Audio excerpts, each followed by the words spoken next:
Un nouvel enthousiasme doit être partagé pour faire face à cette crise, qui n'est pas seulement économique et financière, mais aussi morale.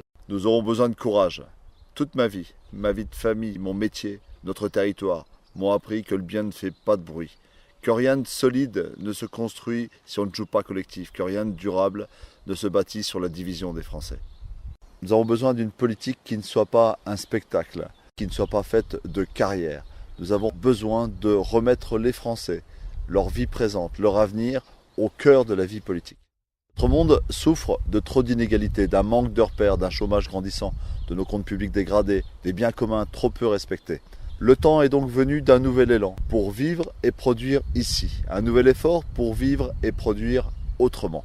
L'histoire nous a montré qu'un rebond est toujours à notre portée, à condition d'avoir une vision de l'avenir partagée et un sens de la justice. Alors oui, retrouvons le goût de l'avenir. C'est possible ici parce que notre territoire est riche de ses entreprises, de ses villes et villages, de son tissu associatif. C'est possible maintenant parce que nous sommes un grand peuple, une grande nation, et que cette grandeur, elle vient des valeurs de la République.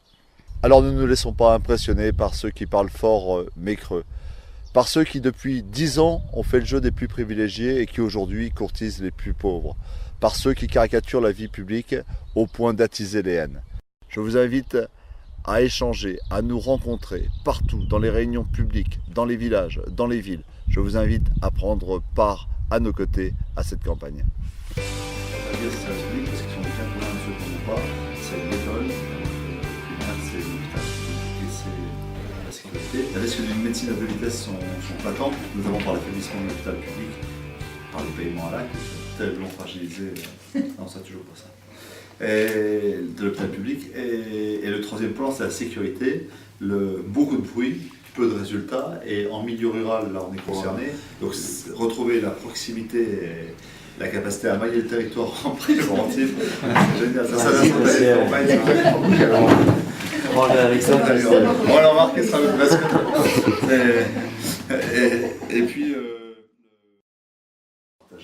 dans des moments tragiques de notre histoire, je pense à l'après-guerre, il y a eu une espèce de rebond comme ça qui a fait que des socialistes, des gaullistes et des centristes, je pense au MRP, se sont associés autour de 3 grandes idées: la paix en Europe, l'eau potable partout et la santé par la sécurité sociale. Bon.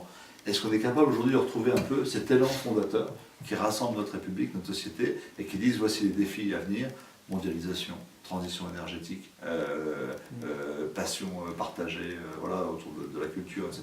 Est-ce qu'on est capable de redonner une grande ambition à notre pays? Il y a aussi Catherine qui est déguisée en diseuse de bonne aventure.